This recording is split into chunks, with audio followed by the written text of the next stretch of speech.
Okay, so obviously our 15-minute forums last week were all focusing on questioning. You kind of started off those 15-minute forums of what questions to ask and that higher order thinking. Did you want to kind of start off and elaborate more on what you looked at? Yeah, sure. So last week we started by looking at sort of 6 kind of different levels of questioning and thinking about the sort of relevance and the importance of those different levels. So the levels of questioning kind of go through sort of higher order thinking skills, and you've got some that are quite kind of basic retrieval questions, and then some that actually ask the students to kind of interrogate the information in a little bit more detail. And something that I was really keen to emphasize was that I think sometimes we get a bit tied up in thinking about how can I really push the students, but actually there is a place for all levels of questioning, I guess. Yeah. So the first sort of layer of questioning we were looking at was to do with the kind of the what kind of questions. So give me the name of this theorist, or can you tell me the formula for this, or whatever, which is really useful in terms of gleaning information from the students, sort of knowing what it is being able to see what they know, and also kind of getting the ball rolling as well, because I think those kind of questions most students are able to answer. Absolutely. They get that feeling of success exactly, as well, don't they? Yeah. And it also helps you kind of differentiate a little bit as well, in the sense that, you know, those kind of questions often are the easiest ones. But actually, if the students can't do that, then you can't move to the sort of the next level of questioning, which is sort of moving towards the sort of explaining concepts. So picking up on the idea of a theorist again, you know, you've given me the name of the theorist. Can you now explain what that theorist says about, I'm teaching English language A-level at the minute, so it's child language development. So what does that can you explain that theorist's sort of viewpoint?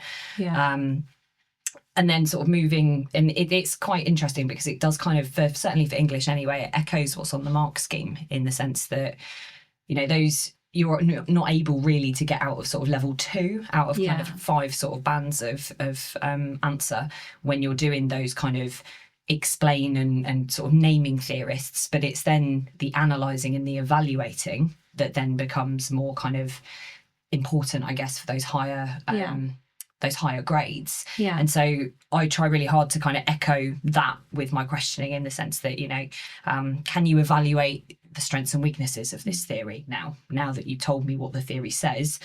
Let's have a look at this data, analyse this data with that kind of in mind. And that, I think those kind of questions take a little bit more thought. So the what questions are quite easy, aren't they? You know, tell me this, tell me that. Whereas the analyse and the evaluate ones require the students to do a bit more thinking, possibly sort of working in their pairs or what have you. But really useful in terms of getting them to think more critically, I think, about what it is they're kind of looking at. And I like that it replicates what they would experience in their exam setting. So for us, I know the first 5 questions are always 2-mark questions, and they're more identifies or outline or name. So they're the 2-mark answers we should be getting, almost guaranteeing our marks. So if we can guarantee the correct answers to begin with in a lesson, it's almost like you're moving through that exam paper verbally with whatever topic it is that you're looking at. So absolutely.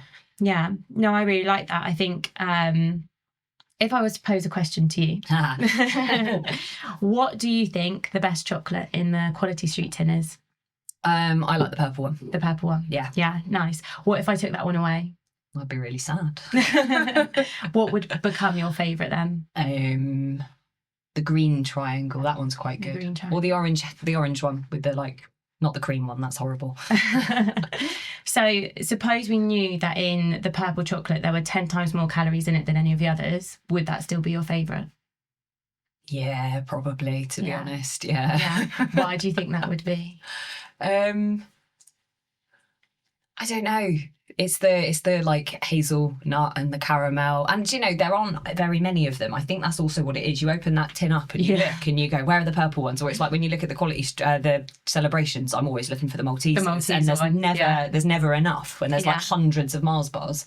So I think it's the same in the Quality Street. There tends to only be like 2 of them. And then my mum's favourite as well. So it's kind of a bit of fighting for them. Absolutely, Christmas Day, you know, gloves come off. So what that was there like an example of the snowball questioning. So I've asked you like, what is your, and it's the what question, you're going to give me a single worded answer. It's really easy to answer maybe. And then I've added in, but what if I'm going to take that away? Now we need to think, oh, okay, a bit more critically, what would be my second favourite? Suppose we knew if, or we're then building it again to, they're individually now snowballing up their answer to have a bit more of a critical thinking outlook on what they're doing. So an example of where I've done that in lessons is we're looking at the Olympic Games, how they've been politically exploited in A-level PE. So one question was, the word ideology is key to what Olympics that were politically exploited? Now they'll give me the one word answer of Berlin 1936. If they're struggling, I could say, what if I told you it was in 1936? And then they can give me the city. So that small bit of retrieval is going to get them 1 mark for their exam paper. And again, you can scaffold it of, suppose we knew Jesse Owens was involved in these Olympics, they can then give me the city or the date.